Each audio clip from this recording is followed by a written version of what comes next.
Hey guys, welcome back to Cake and Bake, the channel where we learn to bake together. Today, as you can see in the title, we are going to be making a Harry Potter back to school cake. This only involves a little bit of fondant and a lot of buttercream, and it's gonna be great. Let's do it.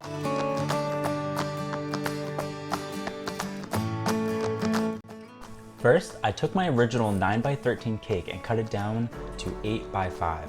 I then cut that into a top and bottom half. After it was cut, I did the crumb coat. Now this part of the video was sped up a lot. This actually took me quite some time, probably about 15 minutes to do the whole crumb coat. Now I know I accidentally crumb coated the top of the bottom layer, and that's not necessary because you're going to put icing in between the layers anyway, so.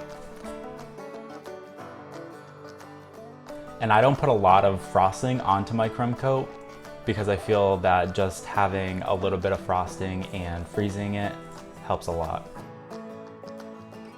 So then after my crumb coat, I put it in the freezer overnight. One day and a new outfit later, I'm ready to put on the final buttercream coat. So I put on a lot of buttercream and then I'm going to put fondant over the buttercream.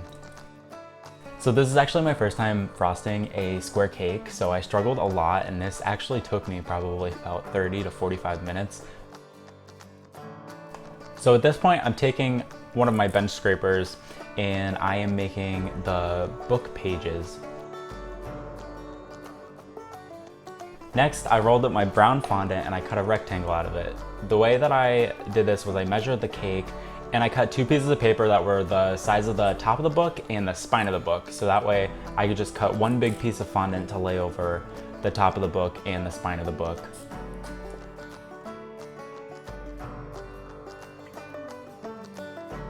So then I rolled up the fondant on the rolling pin, and this is actually really difficult. You want to use a lot of Crisco on your table and on the fondant so it doesn't stick. So then I took the fondant and I rolled it onto the cake. And I tucked the bottom of the spine underneath the cake. So then I flipped the book over and I cut about 1/4 of an inch margin on the top cover so that it hangs over just a bit. And at this moment, I was realizing that my fondant was kind of cracking on the edges, which means that I just need to add water or Crisco. But because this is going to be an old style book, I decided to leave it. After that, I took my knife and I kind of banged it on the sides to round out the corners of the book. And then I got to the spine and I realized that there was this hole, and I decided to just leave it. I wasn't going to redo the fondant because I'm going to make a scarf and I'm just gonna put the scarf over that spot. So I lost the footage to the back cover. So what you want to do is you want to take your piece of paper again and cut about 1/2 inch around the perimeter so that you have a strip. You're going to cut the extra icing off the bottom of the book, and then you're going to tuck that strip underneath it.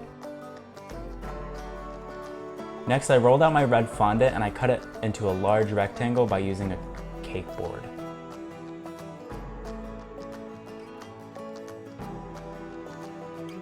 And then I rolled out my yellow fondant to make little stripes. These stripes were about 1 inch wide. I laid the yellow stripes onto the red scarf, and then I took some piping jelly and put it underneath each of the stripes. I cut the yellow stripes flush with the red part of the scarf. Then I took my knife and I cut little strips at the end to make it look more realistic. Then I put everything together and added some finishing touches and got this beautiful Harry Potter cake.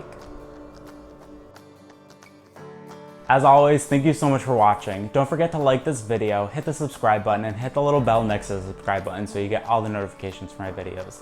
See you next time.